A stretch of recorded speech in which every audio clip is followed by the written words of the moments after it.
Yon, magandang araw po sa inyong lahat mga tol. Ngayon po ay December 13, 2025. Pag-usapan po natin patuloy, ito pong punong-puno ng kontrobersiya sa kanyang panunungkulan bilang Vice Presidente, si Sara Duterte. At kahapon po, siya po ay sinampahan ng reklamong plunder at malversation ng grupo ng mga individual sa Office of the Ombudsman. Agad naman pong sumagot ito pong si Vice President Sara Duterte. Pero nagtataka tayo sa sobrang katahimikan niya tungkol sa mga akusasyon ni Ramil Madriaga. Ito po ang di umano'y bagman niya. Ngayon, basahin muna natin. Ano ba ang naging sagot ni Sara Duterte kaugnay po ng impeachment o kaugnay po ng plunder case na isinampa po sa kanya sa Ombudsman? Ito po ang kanyang pahayag sa araw po na ito. Basahin po natin. Mga kababayan, last year, the House Committee on Good Government and Public Accountability launched a full-blown fishing expedition, searching for anything that could be twisted into grounds for impeachment. Then came the revelation that signatures for my impeachment were being courted in exchange for budget allocations. Several lawmakers themselves recently confirmed how the constitutional process was being cheapened and reduced to a marketplace. Another fishing expedition is now being launched as they scramble to weaponize any accusation they can manufacture just to create a semblance of procedural legitimacy for an investigation. Hinihikayat ko ang ating mga kababayan na maging mapanuri at huwag basta magpapadala sa mga paninira. Hindi ito tungkol sa paghahanap ng katotohanan. Ito ay tungkol sa pagtakip ng nakawan sa kaba ng bayan na hanggang ngayon ay walang nananagot. Idagdag ko lang ito mga to. Parang kasama siya sa nagtatakip sa nakawan ng nangyayari sa bayan. Tuloy ko po ang kanyang pahayag. Patuloy lamang tayong maging matatag sa harap ng pagbagsak ng ekonomiya at walang tigil na pagtaas ng presyo ng mga bilihin. Patuloy tayong magdasal para sa kapayapaan. Rest assured that the Office of the Vice President will continue to deliver efficient, accessible, and responsive public service for the good of all Filipinos. Wow! Look who's talking. Hindi na ako magre-react dyan. Bahala na kayo kung anong reaction nyo sa pahayag na yan ni Sara Duterte. Pero ito ang siste. Si Ramil Madriaga, ito po ay parang walang pakialam ngayon si Sara Duterte sa harapan ng publiko. Napakatahimik niya talaga tungkol dito. Kasi ano bang nangyari? Nitong nakalipas na mga araw, pumutok na po ang impormasyon kaugnay po ng nilalaman ng sworn affidavit nitong si Ramil Madriaga. At doon, inaakusahan niya po si Sara Duterte sa paggasta o kung paano nito minanipula ang confidential funds nung siya po ay Secretary of Education at syempre bilang Vice Presidente sa mga panahon na mayroon pa pong confidential funds ang kanyang opisina. At seryosong alegasyon din po ang binanggit dito ni Madriaga, kasama po dyan yung pagtanggap di umano ni Sara Duterte ng pondo para sa kanyang pangangampanya bilang Vice Presidente mula po sa mga pogo operators at drug lords. Hindi rin po nawala doon po sa affidavit ni Ramil Madriaga ang pagsasangkot sa kanyang asawa tungkol po sa nangyaring smuggling ng illegal na droga during Duterte administration. Mas kilala po ito doon sa tinatawag na magnetic lifter. At dahil po dyan, umaasa sana ang publiko na kahit papano magsasalita itong si Sara Duterte kaugnay po niyan. Pero napakatahimik niya po at sino ngayon ang nagsasalita on her behalf? Yung kanyang mga supporters na mga vloggers at kung sino-sino pa. In particular, itong si Daryl Yap saka si Harry Roque. Hindi ko nababanggitin kung sino-sino pa yung mga vlogger at mga walang kwenta niyang supporters ang nagtatanggol sa kanya. Yung dalawa lamang ang pag-usapan natin dito. Si Daryl Yap at saka si Harry Roque. Unahin natin si Daryl Yap. Hindi ko alam kung si Daryl Yap ba ay pinapairal ang kanyang talino o katangahan. Gagamit lamang ng pangangatwiran, sablay pa. Kasi sa kanyang post yesterday, pinalalabas niya na sinungaling si Ramil Madriaga sa pagsasabi daw po nito na sila ay magkaklase ni Sara Duterte. In fact, ito nga po yung kanyang shared post. Yung nakuha nilang dapat manira kay Inday Sara Duterte, nakakatawa. Kaklase niya raw sa law school si Inday noong 1991. Ito si Inday noong 1991. Galingan naman natin. Aba, kung meron sigurong dapat galingan, ikaw yon, Daryl Yap. Kasi napakasimple naman, babasahin mo lamang yung affidavit ni Ramil Madriaga, para ka nang sinampal sa muka. Ito, ang linaw-linaw sa affidavit ni Ramil Madriaga. Nakalagay po dito yung kanyang educational background. Wala pong binanggit dito na sila yung magka-classmate ni Sara Duterte. Sabi nga dito, he took the College of Law from 1991 to 1995 at San Sebastian College, Manila. And he graduated in 1995 and took the bar examination the same year but did not pass. Saan dyan yung pagsasabi ni Ramil Madriaga na sila ay mag-classmate ni Sara Duterte? Alam mo, Daryl Yap, kapag ka binasa mo ang kabuuan ng affidavit nitong si Ramil Madriaga, wala may isang beses sa affidavit na ito na sinasabi niyang mag-classmate sila ni Sara Duterte. Kung binasa mo talaga ito, makikita mo na ito ay classmate ni Munsayak, ang spokesperson nitong si Sara Duterte.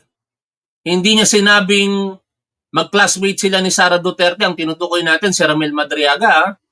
Kaya kung gagawa lang kayo ng mga pagtatanggol, sana lalim-laliman nyo naman para kahit paano, baka sakali yung mga matatalinong tao ay hindi nyo baka sakali yung matatalinong tao makumbinsin ninyo. Kasi ang nakukumbinsin nyo rito, Daryl Yap, yung mga tatanga-tangang DDS ngayon punta tayo kay Harry Roque. Sa isang interview kay Harry Roque, lumalabas talaga na napakasinungaling ng tao na ito. Sa bagay, ano pa ba ang i-expect natin sa isang humaharap sa seryosong krimen na qualified human trafficking na hanggang ngayon ayaw po harapin ang kanyang kaso? Siyempre, kasinungalingan. Dito, sa interview sa kanya ng programang Sa Totoo Lang, sinasabi niya na hindi daw magkakilala itong si Sara Duterte at saka si Ramil Madriaga. Anak ng teteng naman ito si Harry Roque. Paano mo ipapaliwanag na sa panahon pa lamang na mayor itong si Sara Duterte, wala pa sa isip niya ang tumakbo bilang vice presidente kasi nag-file lamang po ito ng candidacy for vice president noong November 2021 sa petsa ng kanyang Facebook page na ngayon ay itinago na nila ang pangalan po ng Facebook page, pero huwag kayong mag-alala sapagkat na-screen record po natin ang kabuuan ng nilalaman ng Facebook page po na ito. Kung gusto nyong balikan ang kabuuan nun, nasa previous live streaming po natin makikita nyo ang screen recording po natin ng Facebook page ni Ramil Madriaga na nagngangalang Ramad Riaga CST. At dito, kitang-kita naman ang petsa, September 29, 2021. City Mayor pa lamang itong si Sara Duterte. Magkakilala na sila. Yan personal na nag-uusap sa pamamagitan po ng internet communication. Alam nga namang AI yan. Malibang kung AI yan. Pero nung 2009, nung 2021, hindi pa laganap ang AI ngayon, pinagtatanggol ni Harry Roque, patuloy si Sara Duterte. Kasi ito lang ang tanging niyang pag-asa, mga tol. Maging presidente si Sara Duterte at hopefully, lahat ng mga kinakaharap niyang legal na problema dito sa Pilipinas maglahong parang bula the moment na maging presidente si Sara. Pero mukhang malabo nang mangyari yan, Harry Roque. Tingin ko, ang political career ni Sara Duterte ay matutuldukan na next year. No? Ngayon, ang titulo ng kanyang live streaming ay ang black propaganda kay BP Sara. Sino ba si Ramil Madriaga? O pakinggan natin kung ano yung mga argumento niya rito at tingnan natin kung siya ba'y nagsasabi ng katotohanan o pawang kasinungalingan lamang. Hindi ko po napanood, napakinggan ang live na ito ni Harry Roque a day ago, pero tiyagain po natin ang kanyang boses at i-debunk natin kung meron po tayong mga kasinungalingan na mapapakinggan dito kay Harry Roque. Paga po sa inyong lahat, no? At nako, Christmas na, kaya mga Christmas decorations na. Pero syempre, tuloy-tuloy pa rin po ang usapan natin tungkol sa ating mga buhay dito sa Pilipinas, sa buong mundo, no? Anyway, ang pag-usapan po natin ngayon ay ang pinaka-latest na black propaganda laban kay VP Sara, na di umano ay siya tumanggap ng pera galing sa mga pogo at galing sa mga drug lords, no, nung huling eleksyon. Well, unang-una po dapat po, bago tayo maniwala sa mga impormasyon ay pinapakalat laban kay VP Sara, dapat alam natin na talagang gusto sirain ng Pangalan Administration si VP Sara dahil ayaw nila na sumunod na maging leader itong si VP Sara, no? So talagang gagawin po nilang lahat para sirain siya. Lahat na nga binato sa kanya. Para ako din, no? Binato ng lahat sa kanya, pero patuloy pa rin ang pagtitiwala ng ating mga kababayan kay VP Sara. Talaga? Anong patuloy ang pagtitiwala? Ang nagtitiwala lamang kay Sara Duterte, mga tatanga-tangang Duterte supporters. Idadamay mo pa ang lahat. Hindi naman majority ng mga Pilipino nagtitiwala kay Sara Duterte.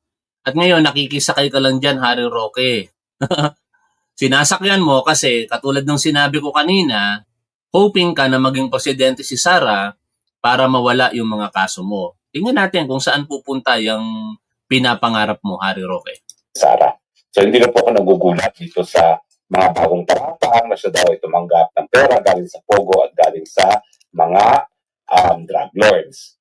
Pero akin lang po, kakilala ko po kung sino yung Madriaga na nagsasabi na siya ay dating aide ni VP Sara.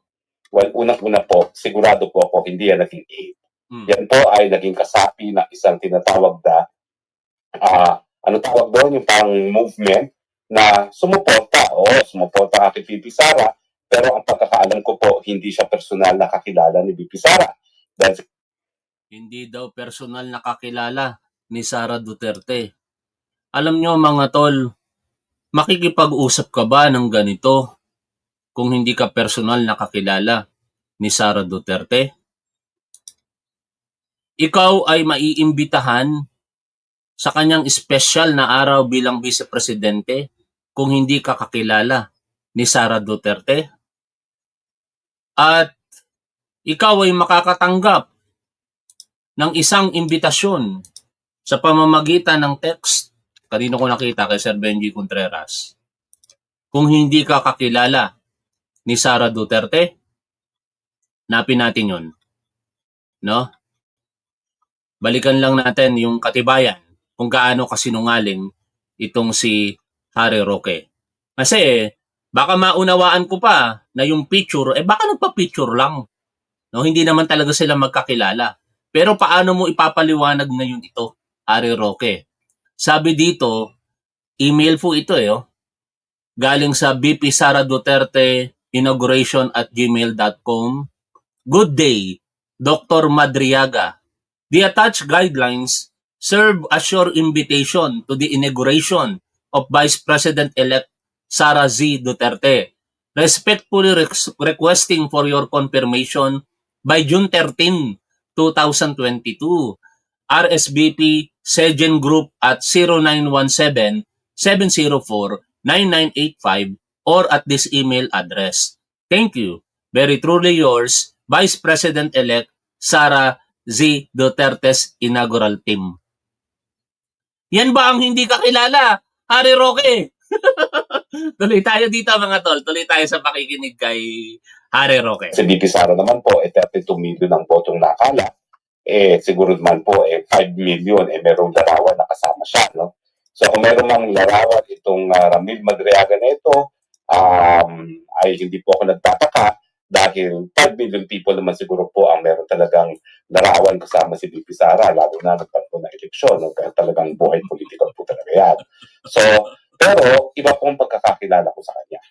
Kilala ko po itong Madriagang ito dahil siya po isang akusado sa isang kaso na hanggang Setyembre ng taong ito po, taong nakalipas, 2024, ako po ang personal naghahawak. Ngayon po, opisina ko pa rin ang naghahawak ng kaso laban sa kanya bilang private prosecutors under the direct and control and supervision of the public prosecutors.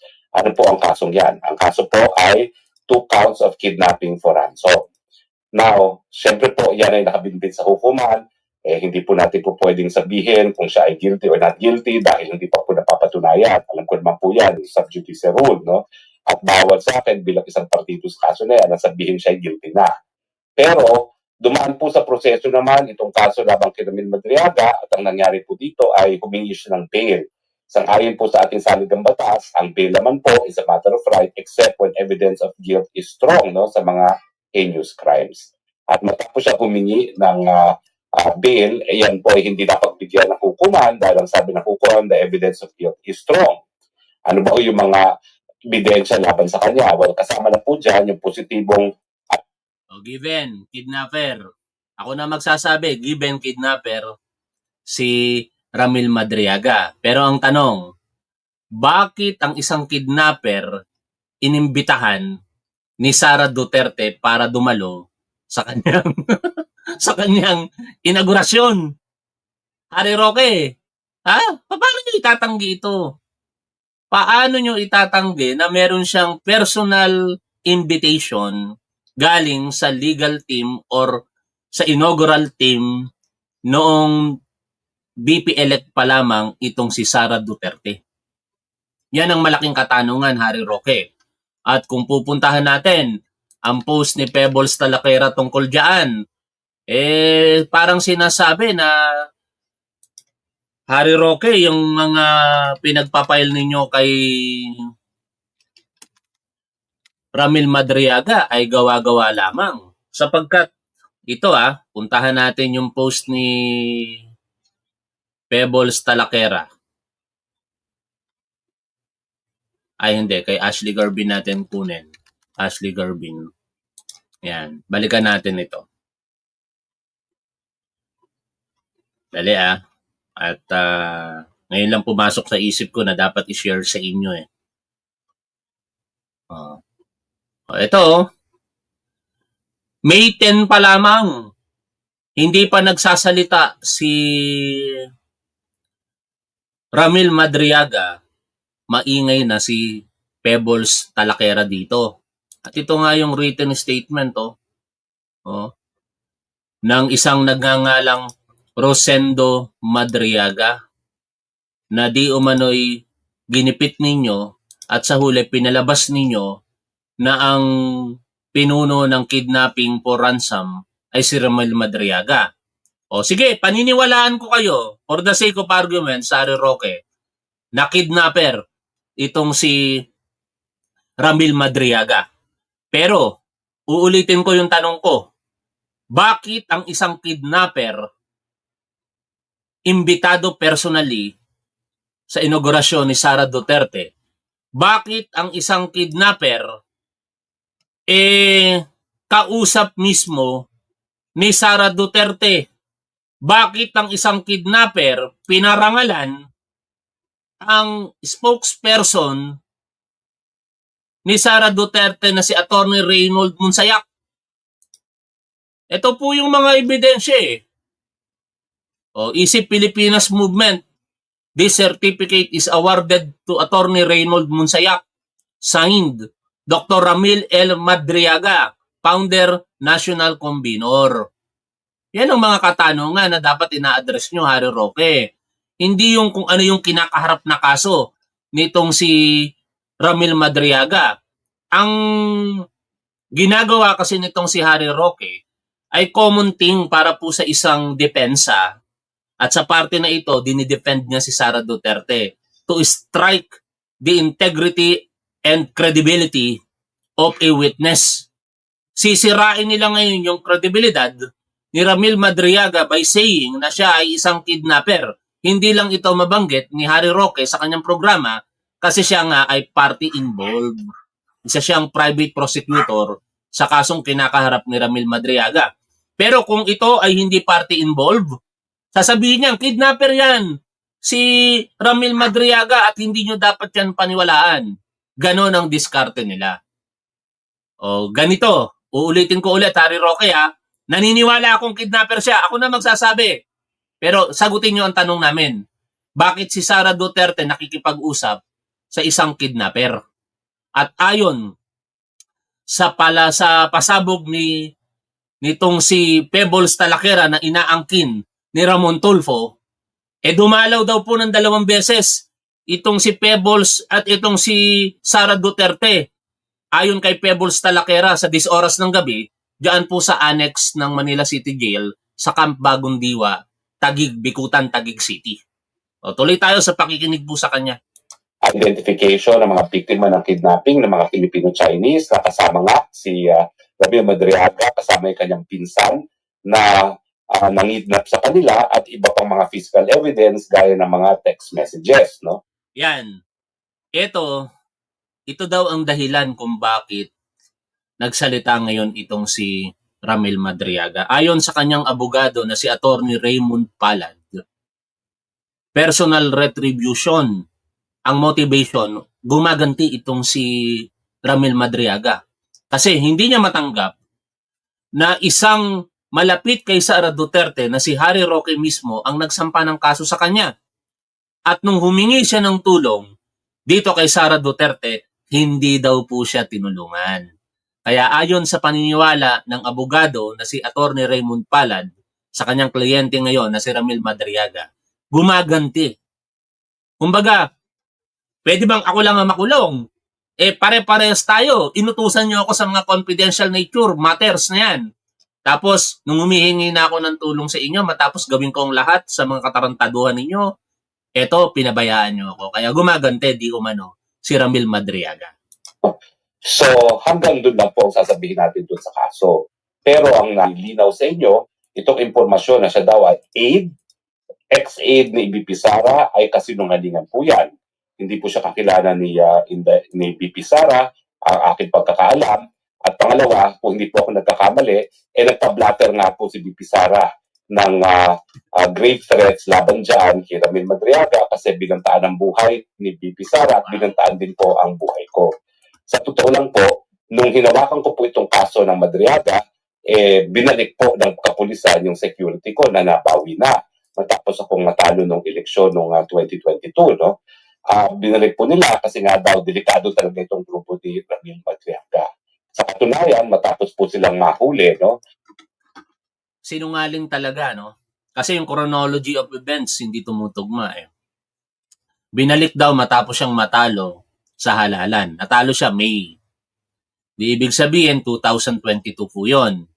Kailan niya ba sinampahan ng kaso itong si Ramil Madriaga? Parang sometime in July kung hindi tayo nagkakamali. Ano?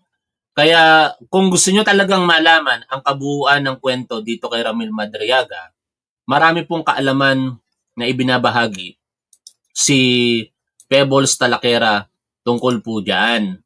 No? Tingnan nga natin yung mga latest post ni Pebbles Talakera. Ay, hindi pala ito yung 4NA. Maganda yung kanyang latest na na Facebook eh. Tingnan natin. Ito. Ang problema, hindi ko makita dito. Nakapalo naman ako doon. Andali, baka makita natin dito. Pebbles Talakera. Lumang Facebook niya to eh. Anyway, ito. Tingnan natin yung mga latest post ni Pebbles ito, may post nga siya 43 minutes ago. Sagutin mo muna yung pagpunta mo kay Ramil Madriaga sa BJMP. Palusot lang ha. Sabi ni Pebbles Talaquera kay Sara Duterte. Okay? Commercial muna para relax lang tayo. Kung inaliw ko kayo sa singing talent ko, aalawin ko naman kayo sa aking dancing talent.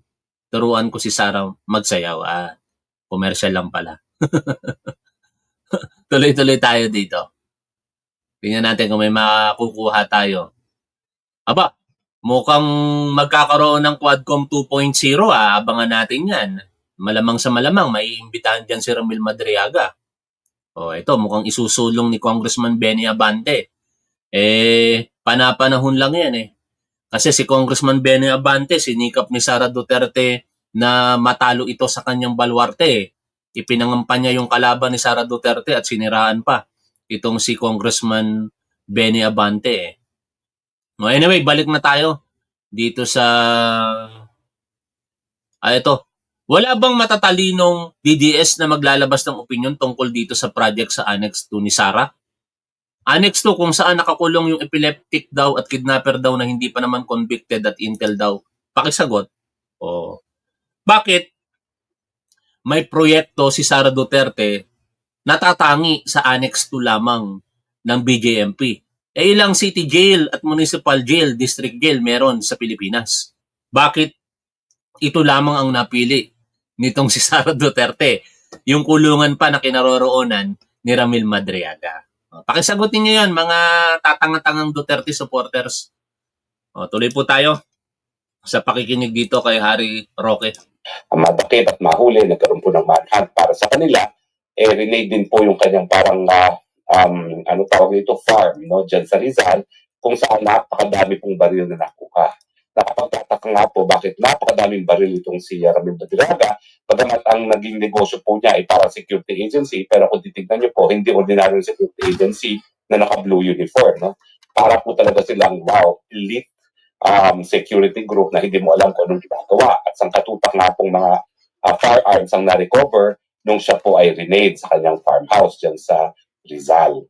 So unang-una, yung mga pinagsasabi po nitong Madriagang ito, nanggagaling po sa isang polluted source kasi nakakulong po siya ngayon. Dahil non-bailable po yung krimen niya na 2 counts of kidnapping for ransom at nagkaroon na ng desisyon ng hukuma na hindi siya entitled magpiyansa dahil the evidence of guilt is strong. Hanggang doon na lang po tayo dahil bawal pagsalitain ang merito ng kaso. Pero sasabihin ko rin po na foul ang ginagamit ng mga pamamaraan nitong si Madriaga para ma-dismiss ang kanyang kaso. Sa katunayan po, unang-una, nag-offer po yan. Ginamit ang isang common acquaintance namin ng, kundi po ako nagkakapali, para 5 milyon sa akin, yung mga panahon na yun, para ibenta ko yung kliyente ko at ipa-dismiss ang kaso. Hindi naman po ako ganun tao. In fact, lalo akong suhulan na ganyan, lalo ako nabubwisit. Kasi ako medyo mayabang ako eh. Yung aking mga... Wala na tayong mapapala sa mga sinasabi na ito ni Harry Roque, mga tol. Ang diskarte ni Harry Roque, siraan ng siraan, si Ramil Madriaga. Harry Roque, wag mo nang siraan si Ramil Madriaga. Naniniwala ako na siya'y kidnapper. Tapos tayo doon. Kidnapper si Ramil Madriaga. Ngayon, ang pagiging kidnapper ba, if ever, ibig sabihin ba niyan hindi na siya magsasabi ng totoo? Ngayon, malalaman natin ang katotohanan kapag ka ito ay formally umakyat na sa proper forum. At tingin ko, ang unang-unang forum na ahawak dito ay ang Quadcom 2.0. At ipapatawag ito ng House of Representatives pag nagkataon si Ramil Madriaga. At magko-connect ito ngayon doon sa mga previous statement or investigation na ginawa partikular ng Committee on Good Government and Public Accountability sa pamumuno ni Congressman Joel Chua. Kasi merong binanggit doon na Colonel Nolasco at Colonel La Chica, pero merong isang missile link kung paano napunta sa kanila yung mga pera di umano. At ang link na yon, kinukumpirma ngayon ito nitong si Ramil Madriaga. Yan ang aabangan natin, Harry Roque. Ulitin ko, Harry Roque, kidnapper, naniniwala ako, si Ramil Madriaga. Wala nang question para sa akin dyan. Kung binobola mo ako, sige, maniwala ako sa iyo, kidnapper siya. Pero Ang tanong, bakit kinakausap ni Sara Duterte ang isang